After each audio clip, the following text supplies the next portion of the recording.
On today's episode of Tell Your Story, I've got Kim Ingham. She's a dentist that opened up in our area, and I thought I'd have a little interview where she can just tell us her story. So I've got Dr. Ingham here, Dr. Kim Ingham.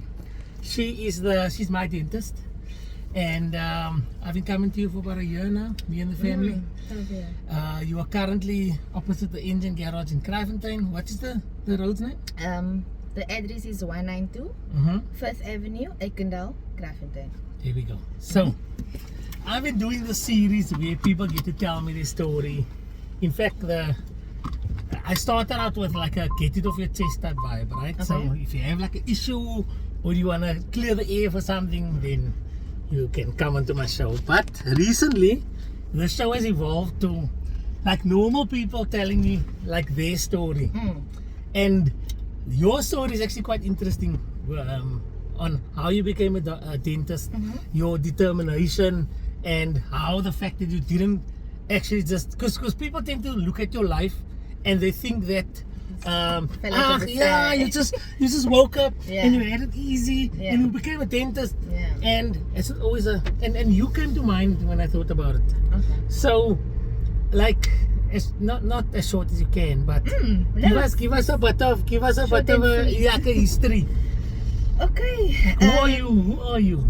All right. First of all, I was a normal girl from Kuils River. Nothing extravagant, very basic life. Grew up with majority of my life only one of my parents working, my mom working, and I think that in itself is already a big thing for me, because you think already like you can't make it somewhere, or there's no funds or X, Y, and Z to be available. Everything, resources is always limited. Yes, because your mindset is already to be like, you know what? Must cut back. You must do the basic thing. Yes. And I think that me not getting in for so many years into dentistry, I thought, you know what? Let me just go do the basic thing. Let me just be a teacher. Let me just do a normal thing. Let me just try and do something chill that's not going to cost a lot of money. But I knew... Because dentistry is quite expensive, right? It's very expensive. Is it like, what, 100k a year? Okay, and maybe not that expensive. I don't know. It's like 60 odd per year, but it goes up every year. So from first year to final year, it goes up all the time. That's a lot. Yeah. And what's the total time you spent for studying? 5 years. Okay. 5 years, yeah. So, just a backstory on my story. I matriculated 2014 from the KLNI. I was in you would call it the clever class in school, but I was part of the bottom clever people, you know? Okay. There were 30 people in the class, I was number 13. I get you. And because grade 8 and 9, I was in the more, I wouldn't say, I don't know if I'm going to put it right, but the class I didn't get a lot of attention. Okay. And then in grade 10, because of the subjects I chose, I moved to the more like clever class. Okay. But I missed out on the basics. Sure. So the foundation. So like, I couldn't tackle like a big sum, which if you break it down like into basics, it should be easy. Yeah. So I lost track of the class, and I lost track of like keeping up with a lot of stuff, and I just fell behind, and I just like passed my way through school. Okay. Decided, so you weren't like top 10, but you weren't also bottom 10. No. Yeah. So but I was bottom for my class, if I can put it that way. Of the top class, you were the bottom of the top class. Yeah. Okay. So I decided I wanted to do dentistry, and I knew that I wanted to do this. I knew that, like, you know what, I don't want to be a lawyer. I just want to do this thing. Yeah. Because my backstory to it is I had braces when I was grade 10. Okay. Right? Grade 10, I think grade 10. Oh, grade 8, and it came out grade 10. But the day I took out my braces, I came to school, no one could close my mouth. I was the same, I was just smiling the whole day. Like, teacher could scare me out, I was smiling. There was no one that could stop me from smiling because of that. The confidence boost to it. Agreed. It was amazing. And I was like, you know what? If I can but have a 5% chance of being able to do this for someone, why not? Why must I not want to do that as a future career? Why not? Why not? Okay. And that was my backstory to why I wanted to become a dentist. And then Wait, and then you applied and you got accepted and it was quick and took me a few years. I'm currently 28, so I'm supposed if I worked out everything, I think I was supposed to finish when I was 23, but I didn't finish, so I'm gonna just rewind. I applied. When I tell you I had like 50 odds for my maths and bio and what's the expectation though? 60s and 70s. You have to have straight 7s and you must have like 90 and above. So like mine was like half of that. We can't even look at you. Yeah. And I knew when I went there and I was like, I want to be accepted for dentistry. They didn't accept me. They were like, you must go maybe try and study something else, whatever. Killed my dream. I was like, maybe I'm not this. And they're not giving you alternatives. They're just telling you you're not accepted and try something else. Yes. Or they asked me if I wanted to become an oral hygienist, which is the people that does the basic work of cleaning your teeth. And I was like, no. Why must I settle for second? Yes. Yeah, anyway, so then that's not what you wanted, and it felt like a compromise. Yes, and one thing about me, my parents know this, I cannot settle for something else, because if I wanna go to George now, I wanna go to George because this is what I wanna do, and I'm gonna make sure I'm gonna crawl, but I'm gonna get there. Like that is my thing. I'm not gonna go to Joburg now because George is not gonna work out. Don't give me alternatives. Yes. Okay. So you're determined. Very determined. Okay. So and I think my parents' support, my mom and my dad and my brother's support helped me get to where I was, because without them, then I went to university. I went to Stellenbosch. I didn't go to Stellenbosch because I already knew my marks was not good enough. Then I went to UWC. This man in some bio department, he literally looked me in my face on that day and he said, you know what, I think the best thing for you is to just go back to school and go redo matric. Wow, and that felt harsh. It felt harsh. I cried and I was like, how can you tell me I must go back to school? The ego of that, because knowing that like my whole class is in first year, they having fans this week in Stellenbosch. I'm like, you tell me I must go back to school. Does that mean I must go back to the Kailin and be like, can I redo matric quickly? Like, that's terrible. After you've just done it, and you've gone through the whole process of going to a matric ball, and you did all the matric things, and you passed. So it's not like and I had failed. a bachelor, like, you know what I mean? I was supposed to get into university. Then and the man just told me, listen, we can't even accept you. And I was like, what am I gonna do? Shattered, I swear. And you've got nothing else in mind but dentistry. No, and I'm like, maybe I must go be a lawyer, maybe I must go be teaching, maybe it is something else I can do. And I was like, I want to do this. And I think at the point, and I was like, you know what, I don't think it was about me not getting in at that point. I think it was about the fact that the rest of my school people are in to something. And what must I say? They're busy with the first week of university. What must I say? I must be like, imagine. I'm going back to, but didn't you get a bachelor's? But you're supposed to. But that would be the questions coming out of the crew. My goodness. It's like, what, did you not pass in school? Because at school there was a table, you had to go to a separate table if you failed. So I didn't get it. You didn't go to that table? No, I bachelor's pass. I'm supposed to get in. Anyway, so then we were brainstorming it out, my parents and my brother, and we were like, what are we going to do? Then my brother was at Stellenbosch. He was studying there at Stellenbosch that time, and then he was like, listen, he heard about this course at Stellenbosch. It's called schematics. If you break it down, it's like science, maths, University of Stellenbosch. That's what the word stands for. So basically you redo maths and science, right? And you rewrite at the end of the year. So yes, it's like you redo your matric, but it's like a bridging. So, but me realizing that I must do this, my brother's like, no, let's just go find out. I'm like, no, this is like telling you I must go back to school, and I don't want to go back to school. And he was like, let's just go find out whatever. It's also like something you pay, I think you pay about like 4,000 rand for the year, because there's people that sponsors. I think we were like 80 students. So I think people sponsor students for the year. So what this bridging course is, it's basically it's a bridge from school to university, which I think everybody needs. Nobody navigates you that you need to be at. There's no bell that rings from school. No. You must be in a lecture hall by a certain time. No one's gonna be like, you must be there at 8 o'clock. Pull you by your ears. And no one's phoning your parents to say she spoke in class or whatever. No. You an adult. You must add up. And the job is like that. Yes, and I don't know why people think you must just adjust quickly. That's why a lot of people I think fail university or realize, oh, I don't actually want to be a lawyer because my daddy said I must be a lawyer because my grandma was a lawyer, so I must also be a lawyer. I must keep the lineage of the family. Meanwhile, that's not your aptitude at all. And I'm like, yo. So I went and I got in. First week in, sitting in the class, I'm like, yo, these people taking us back to grade 10. Wow. When I tell you, but that's where the foundation lies. Yes, but I didn't see it that way. First week, every day I'm coming home crying. I'm like, Mom and Dad, I don't want to do this anymore. This is not for me. Why must I feel like I'm going back to school? Week 3 in, probably a month into 2 months in, I come home, I'm happy with it. My parents asked me, what's going on?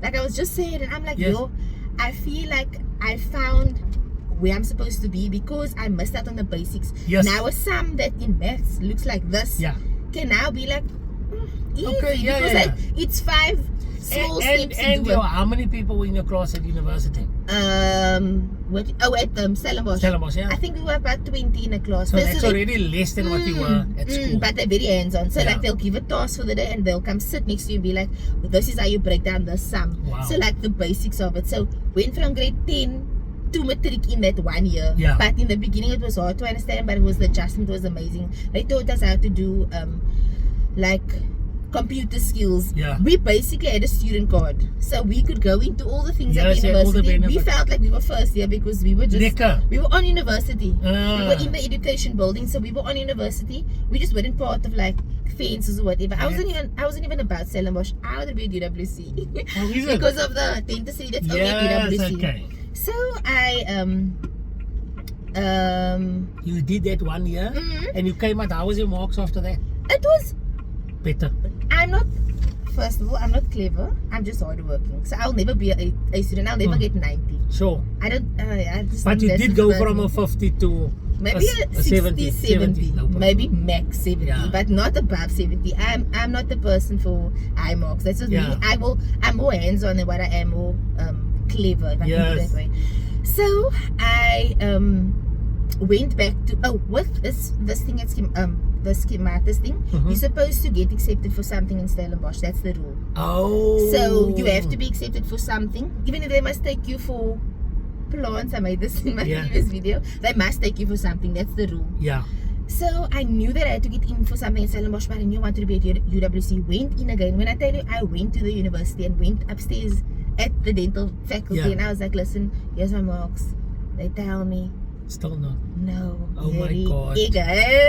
Oh my god, that's another year. Yes. Now, it's another year. Now I'm already 20. Now I'm like, yo guys, when is this journey starting? Because you in a holding pattern, right? I'm like, I want to do dentistry. I'm like, I want to do this. What am I going to do? Go back? Go to Stellenbosch? I'm like, listen, maybe I must be an occupational therapist. And I'm like, not what I want to do. Now I'm like, maybe let me get in for law at Stellenbosch. I'm like, what must I do with law? I don't want to argue with people all day. No. So I got in for biodiversity something at Stellenbosch because I had to be accepted there, and UWC didn't want to accept me for dentistry, obviously. Then I got in for biodiversity. First 3 days in that class, I came home and I told my parents, oh, I can't study plants. Like, yo, imagine. I can't do plants. Like, I really can't do plants. I want to do teeth. I want to do jaws. So I don't want to do plants. So I was like, listen, I now need to do something about this. My mommy got someone that she knew.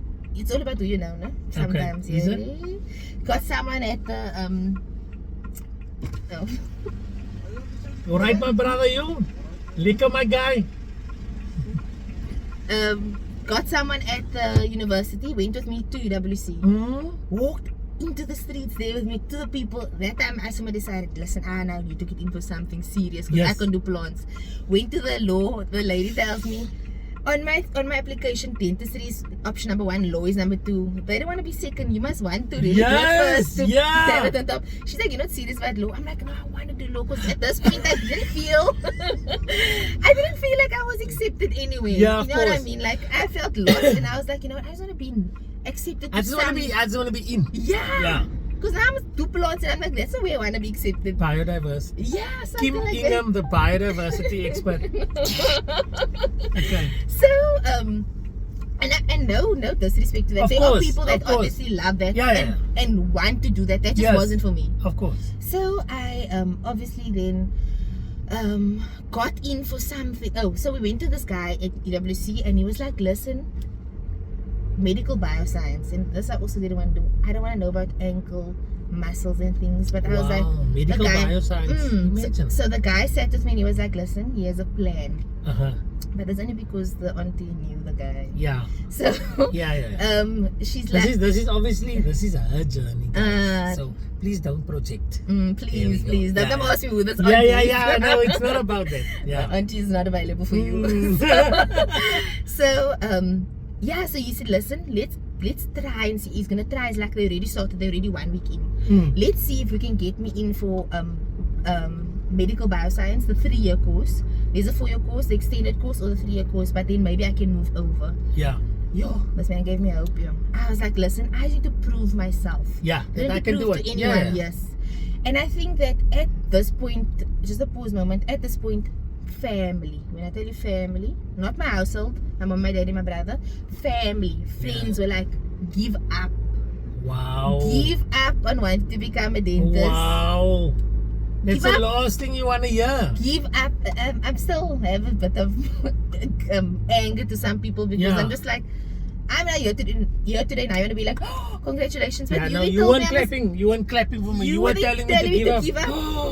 No, a lot of people look me in the face and were like, listen, I think you might just give up because it's not working out. And I was like, guys, I don't need anyone to believe in me. If my mom and my dad and my brother believes in me, I don't need anyone else. 100%. God knows I want to do this thing. Yeah. So I eventually cut a lot of people off because I had to like get focused on what it was that I wanted and also to do. get rid of the noise. Yeah, because there was probably a lot of noise. And I knew people that was even in the university. They look at my marks and they were like, you know what? This is not for you anymore. Try to do something else. And I was like, I can't do something else. And these are guys, people that are close to me, and they were honestly thinking that they were helping. Yeah, give up. And at this point, you are how old? 22. Yeah, no, 21. Okay. And I was in my year of my 20. Yeah. I was medical bioscience first year. Wow. Okay, so you were. I got in. Yes, you could smell dentistry. I was like, faculty, no? No. Not even. No. Oh wow. I just wanted. My goal was to just get onto. I had this underlying plan in my head. I was like, I must just get onto UWC system. Yeah. Then it was easier to move over. 100%. Because now I'm at Stellenbosch, then it's harder to move over. Yes. You are outsider. Yeah. Then I'm a competitor to UWC. So I eventually done my 1 year medical bioscience, worked with cadavers, which is dead bodies, worked with ankle muscles. I'm like, I have to go through this. I had to go through all of this stuff to get to where I wanted to be. And I was like, I knew that I just needed to do this for a year. And in my head, I was like, you know what? As crazy as it sounds, I was gonna try for that 3 years to get into dentistry.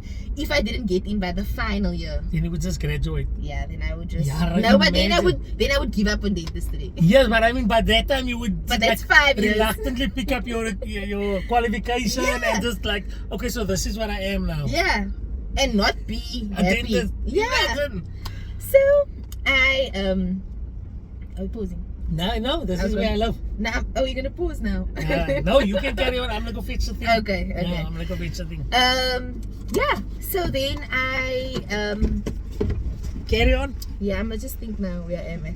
Oh, so I finished my 1 year of medical bioscience. Then I went to the faculty again, and I went to go ask these people. Listen, this is my 3rd year trying to get in for dentistry. I then went in and I told the guy, listen, this is my marks of medical bioscience. Are you willing to accept me for it? But this guy, Mr. Kuzain, he's actually part of the hygienal faculty, and then there's a lady next to that's part of the dental thing, but they obviously work closely together. And I sat by him and I was like, this is my medical bioscience marks. And how was it? Oh, so basically why they didn't accept me the year before was my maths and physics was fine, but my bio mark was terrible. Okay. So that is why I went to go do the medical bioscience. Yeah.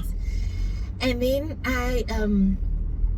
he sat there and he was like, okay, this girl's determination she was never gonna give up on me. Yeah. At this rate, she's year 3 in. I need to figure out maybe something. He tells me, just give me a second. I think, sir, you don't a backstory. This was the Monday. On the Saturday, the day before I went to go give in my marks. Yeah. This was in February because my birthday is on the 2nd of Feb. So, the Saturday was my 21st birthday. Wow. In my speech, guys, all the people that told me I couldn't do this. Yeah. It is, you wanted to give it to them. Yeah. I was like, I don't know who believes me here today in my speech. And my parents knew that this is I was feeling. You took shots, I don't know who believes me here, but on Monday, I'm going to be accepted for dentistry. The confidence was away. I don't know. I just was speaking it into existence. Yes. And I was like, I knew I had to go. I knew I had to go take in my marks, and I knew that those people had to make a plan to accept me. So I went in, and he said, "Give me a second," and he went next door to the lady, and he said, "Kim, come here quickly." I'm thinking, sir, first of all, don't call me for nonsense. Or tell me that don't waste my time. I must go another year or whatever. And I went next door, and the lady's like, she's very calm, but she's like under years. I'm thinking, don't you want to look more like there's hope for me or something? She's busy writing down something. I'm like, what is going on? She looks up to me and she was like, welcome to dentistry. Yeah. Well done. Yeah, and then she told me welcome to dentistry, and I literally cried. At this point, I felt like the whole university heard me. Yeah. Because why am I shouting and crying? Yeah, so I mean, but people don't understand. They don't know. Yeah. And the guy, Mr. Guzani, he gave me a hug, and he was like, because he knew that like I've been walking the streets for three years, determined to wanting to do this. And I think that when they said I'm accepted, I looked at them and I said I just wanted an opportunity. I didn't have high marks for it. I wasn't an A student. I didn't have 90s. I just wanted an opportunity. Yeah. And I think that's what he went to go speak to about, because he was like, listen, the dedication and determination for this girl to get in. And I mean, in the end, if you fail, it just means that they've given you the chance. This is what I was saying. And I looked at them and I was like, thank you for the opportunity. I'm going to say this. If I fail, please throw me out. Throw me out here. But if I ban me from the university. But I just because then I don't deserve that. Yeah, and I was like, guys, I just want an opportunity to please just get in. And I think that was the day for me. I walked to the car for my mom and my daddy, my brother. Then I put them on one car. Yeah. I'm crying. My mom is at school. She's like, is she a teacher? Yes. Okay. She's like, I can't hear you, but now she's stressing because like, what's wrong with me? Yeah, like what? Yes. What are you being hijacked or what? Yeah. But they also knew I went to the university because now she's just like, did you fail? Did you pass? What's the thing? Yeah, what's happening? Did they not accept my girl? And I'm like, Mommy, it happened. Well done. So so that was the thing. And I think that just to sum it all up, I think that like I'm 28 now. I had to be with a lot of people in my class that were 18 when I was first, and I was 21. I think that in itself was already a big adjustment for me. But I knew what I wanted to do, and I think that a lot of just a small encouragement. I don't mean to sound like everybody else, but I think that my own journey is a living proof of 100% of like, listen, if you really want to do something, there's nothing that can stop you. Bearing in mind, I didn't mention this. Getting into dentistry, I knew my parents weren't able to afford it. Because that's what I wanted to talk about now, is the cost element. Yeah. So I knew that they couldn't afford it, and I was like, I told God, I just get in. The rest he must take control. Yeah. I'm gonna walk the streets and do the things. He must just get me in, and the rest he must take control of. And I think that when I got in, my marks was flourishing by the grace of God, and I was getting bursaries. And I think that in my third year, they called me to the office, and the Western Cape Health Department gave me a full bursary till I was done studying. Damn, that's a weight off your shoulder. I was like, this man's not see. I literally asked him to repeat himself 3 times because I couldn't believe that he was telling me that I literally have an opportunity to study. I'ma just do me. Yes. And I think that was the craziest part for me, that I just needed that reassurance that you know what, my parents really walked this journey with me, but they also couldn't afford me to study dentistry, but they also believed with me that like somehow it's gonna happen for me. Yeah. And I think that when I got in, got the bursary, life was a different ballgame for me. And now you have your own practice, and it seems so like wow, Nothing I'm is here. easy. Yeah. Me even coming to work at this practice is also not a fly by night thing. Like it didn't just fall on my lap. Like, but I always say it was God destined, God ordained. I think what we should do is we should do like a follow up or two. Yeah. And you tell the not the listeners, we're not on the radio, but you tell the people watching. Yeah. Like how you got into this practice, because this is an established place already. 30 odd years plus. And now it's yours. And you own it outright. No, not fully. Not yet. Okay, we're getting there. So yeah, I mean, come tell us your second part. And thanks for telling us your story. Thank Dr. Kim Ingham. Thank you, guys. Dentist. Not biodiversity. None of that. Nah, please. That wasn't Thanks. for me. Okay.